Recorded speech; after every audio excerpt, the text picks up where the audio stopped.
Hello दोस्तों, तो स्वागत है आप सभी का सोशल फॉर इंडिया के यूट्यूब चैनल पे। आज हम बात करने जा रहे हैं क्या देश में नफ़रत का माहौल फैला हुआ है, क्या देश में नफ़रत फैली हुई है, क्या ये देश में जो नफ़रत फैली हुई है इसको कौन फैला रहा है और किस वजह से ये बढ़ रही है। देखिए, हम कांग्रेस की भी बात करेंगे, बीजेपी की बात करेंगे, आम आदमी पार्टी की भी बात करेंगे जिस पद पर इनकी विचारधारा है। तो सबसे पहली बात करते हैं, क्या देश में, जैसे कि राहुल गांधी कह रहे थे, क्या देश में नफ़रत का माहौल बना हुआ है, क्या देश में नफ़रत बढ़ रही है। तो इसके ऊपर आज हम चर्चा करेंगे। देखिए, सबसे पहली बात मैं आपको बताऊं, देश में जो नफ़रत है वो सिर्फ हमें देखने को मिलती है या तो यूट्यूब चैनल्स पर या फिर सोशल मीडिया जो वेबसाइट्स हैं उन पर, फेसबुक पर, ट्विटर पर और यूट्यूब, ये सब जो जितनी भी सोशल मीडिया वेबसाइट है इनमें हमें देखने को मिलती है। तो जैसे ही हम इन सोशल मीडिया को खोलते हैं तो हमारे सामने हर दूसरी तीसरी पोस्ट इसी के ऊपर आ जाती है। इसी तरह के जो नफ़रती पोस्ट होती हैं वो हमारे सामने हमें देखने को मिलती है, या तो एक साइड की तरफ से या दूसरी साइड की तरफ से। मोस्टली एक साइड जो है वहाँ पर जो एक वर्ग है, बीजेपी सपोर्टर से कह सकते हैं, मोस्टली उनकी तरफ से ज़्यादातर जो नफ़रती चीज़ें हैं वो देखने को मिलती है, नफ़रती पोस्ट देखने को मिलती है। लेकिन जो कांग्रेस की साइड का जो सपोर्टर्स है, जो वर्ग है, वो सबको साथ लेकर चलने का विचारधारा रखता है। तो वहाँ से हमें कोई भी इस तरह की भड़काऊ पोस्ट या नफ़रती पोस्ट हमें देखने को हमें नहीं मिलती है। हाँ, सबसे पहली बात करें, राहुल गांधी ने जो बताया था कि जब मैं सोशल मीडिया खोलता हूँ, जब मैं अपना मोबाइल ओपन करता हूँ, खोलता हूँ, तो मुझे हर तरफ नफ़रत, हर तरफ इस तरह का माहौल, दंगे फसाद का माहौल और नफ़रती जो पोस्ट हैं इस तरह से सामने आती हैं और देखने को मिलती है। मुझे लग रहा था, राहुल गांधी के अपने शब्द हैं, वो कह रहे थे कि मुझे लगता था कि देश में हर तरफ, चारों तरफ नफ़रत का माहौल है, तो इसीलिए उन्होंने भारत जोड़ो यात्रा स्टार्ट करी थी, शुरू करी थी। लेकिन जब वो कहते हैं कि जब जैसे मैंने बाहर निकला, मैं भारत जोड़ो यात्रा में लोगों से मिला, तो मुझे कहीं नफ़रत, कहीं भी इस तरह की हिंसा का जो सोच है, जो विचार है, वो देखने को नहीं मिला। वो कहते हैं कि इस देश के लोग हर तरह से मिलजुल कर रहना चाहते हैं, प्यार से रहना चाहते हैं और अपने करियर पर, अपने बिजनेस पर वो ध्यान लगाना चाहते हैं, ना कि इन सब चीज़ों के फालतू कामों पर, फालतू बातों पर वो ध्यान केंद्रित करना चाहते हैं।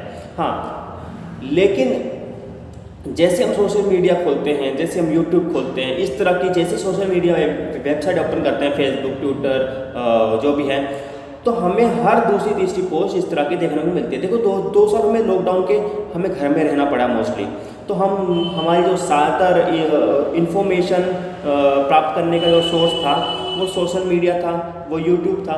तो ऐसे में हमें जैसे मोबाइल ओपन करते हैं हमें लगता है कि हर तरफ ये हिंसा का माहौल है, हर तरफ नफ़रत का माहौल है। तो इस तरह से राहुल गांधी को भी फील हुआ होगा। तो उन्होंने जैसे ही बाहर निकले और लोगों से मिलना शुरू किया, आम लोगों से, आम जनता से, तो उन्होंने देखा कि कहीं भी इस तरह का माहौल नहीं है। हर एक आदमी एक दूसरे से प्यार से रहना चाहता है और शांति से रहना चाहता है। तो देखिए, कांग्रेस और बीजेपी की विचारधारा, जैसे कि मैं बात करने वाला था, इन दोनों की विचारधाराओं में भी बात करेंगे।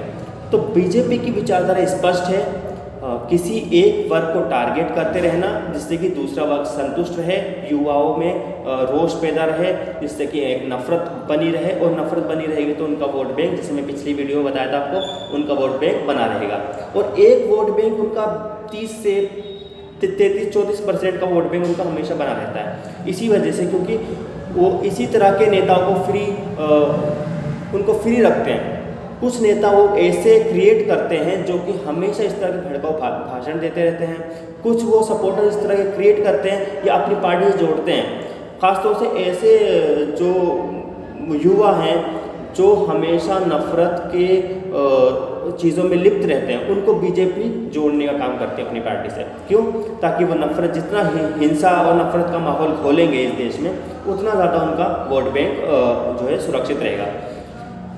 और वो मोस्टली बेरोजगार और महंगाई इस तरह के मुद्दों से बिल्कुल बचकर उन्होंने जो जीएसटी लागू करी, उन्होंने जो नोटबंदी करी, उन्होंने अपना माइलस्टोन बताया था ये, लेकिन अब वो उससे भी बचते हुए नजर आते हैं, उससे भी वो उसको भी अपने मुद्दे में शामिल नहीं करते, अपने एजेंडे में शामिल नहीं करते जब इलेक्शन आते हैं तो।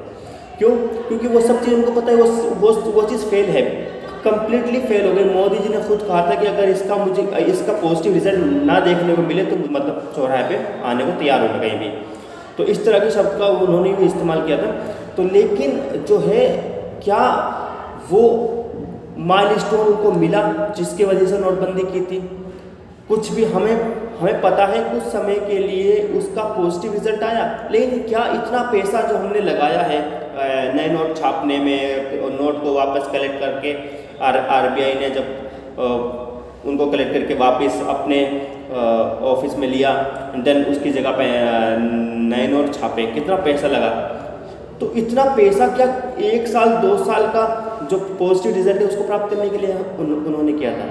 नहीं, इसका रिजल्ट तो हमेशा के लिए होना चाहिए था, कम से कम 100-150 साल, लेकिन ऐसा कभी भी देखने को नहीं मिला। तो सिंपल सी बात है, नोटबंदी पूरी तरह से फैल रही थी और जीएसटी भी कहीं ना कहीं लोगों को, व्यापारियों को परेशान कर रही है, क्योंकि ये जो डिसीजन है ना, ये रातों रात लिए गए डिसीजन है। या कह सकते हैं कि एक आदमी को, जिस तरह के बोल सकते हैं ना मजाक में कि एक आदमी सपना आया कि अगले दिन उसने उस सपने को लागू कर दिया। मतलब एक रातों रात में लिया गया डिसीजन, एक आदमी शायद हट की वजह से लिया हो, किसी आदमी की हट, अब मैं क्या ही बताऊँ, तो हट की वजह से लिया गया डिसीजन, हमेशा इस तरह के डिसीजन फेल ही होते हैं। देख लो, एक डिसीजन और लिया गया था, किसान का जो बिल लाया गया था, पास किया गया था, वो भी एक तरह से ये कह सकते हैं रातों रात लिया गया डिसीजन था, उसको बाद में जाके वापस लिया गया।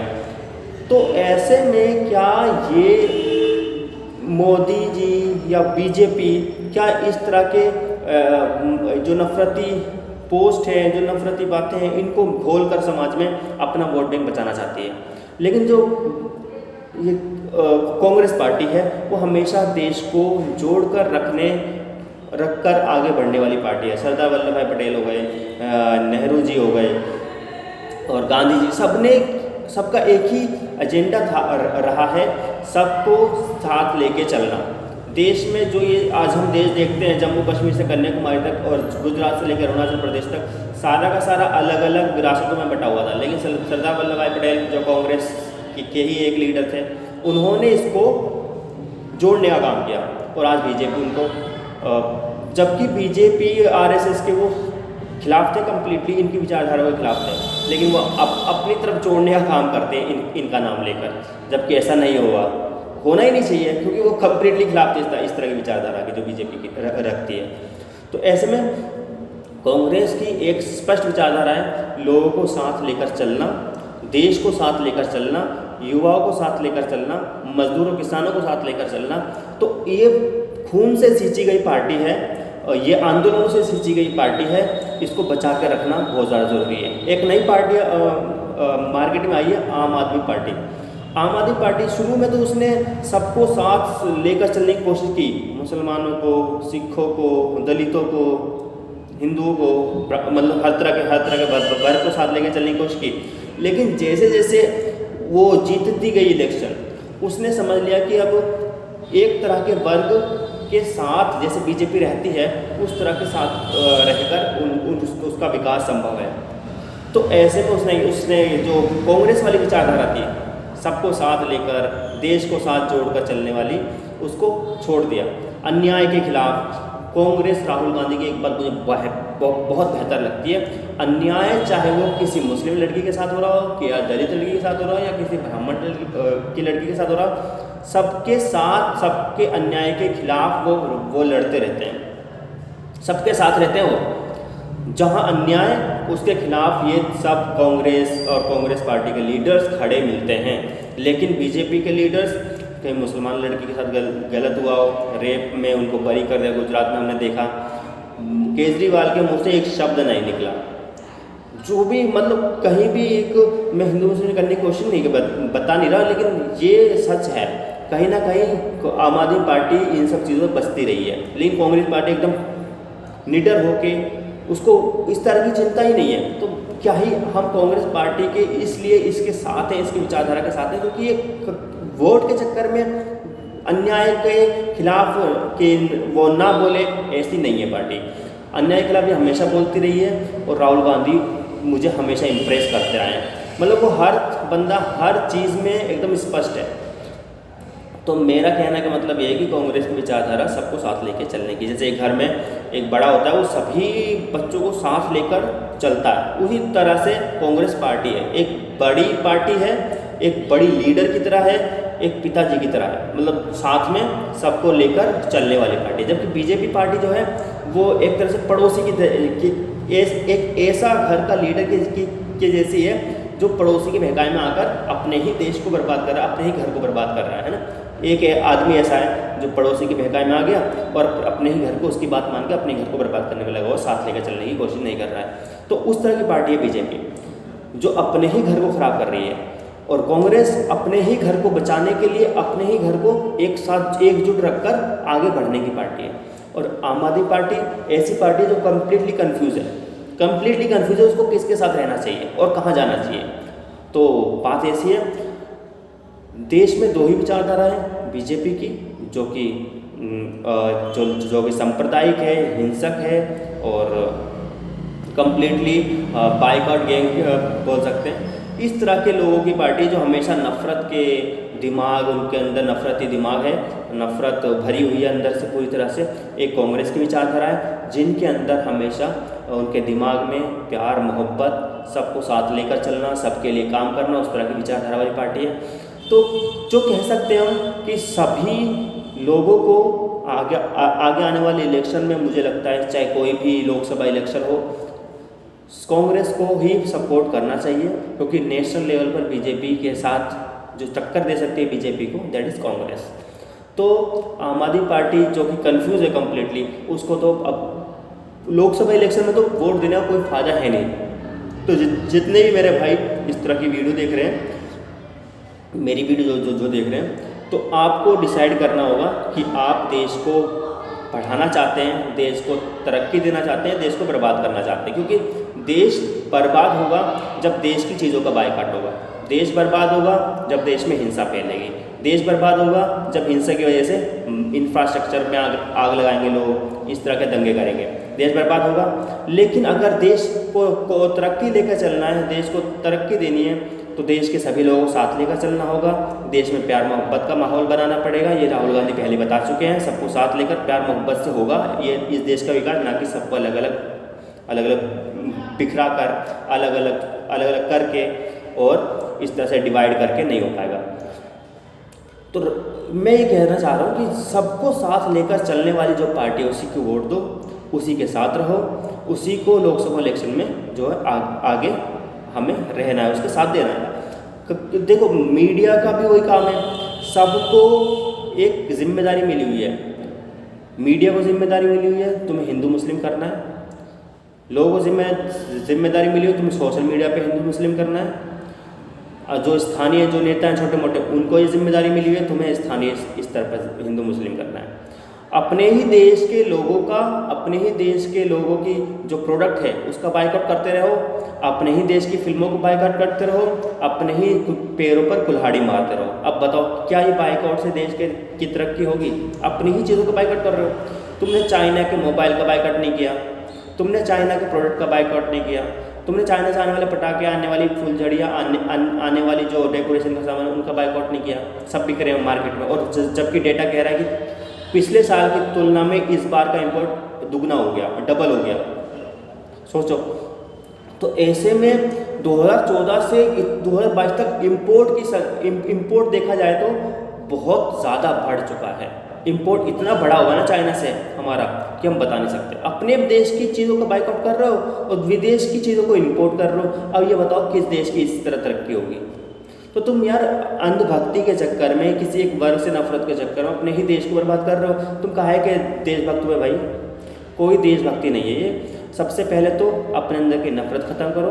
अपने अंदर की नफरत ख़त्म करोगे तो मोहब्बत आएगी, मोहब्बत आएगी तो देश की तरक्की होगी, क्योंकि तुम हर तरह के वर्ग को साथ लेकर चलने वाले बन जाओगे। उस तरह से बायकॉट वाली चीज़ें हट जाएंगी। अरे पहले ज़माने में इस तरह अच्छी अच्छी मूवियाँ क्यों बनती थी? अरे किस तरह का दबाव नहीं हुआ करता था। किस तरह की चीज़ें नहीं हुआ करती थी। अब यहाँ पर क्या है कि एक चीज़, एक कपड़ा पहन ले, एक रंग पहन ले, ये रंग कैसे हिंदू या कैसे मुस्लिम बना सकता है किसी चीज़ को? हमने ही तो डिसाइड किया है रंग तो तुमने डिसाइड और हमने डिसाइड करा बैठ के।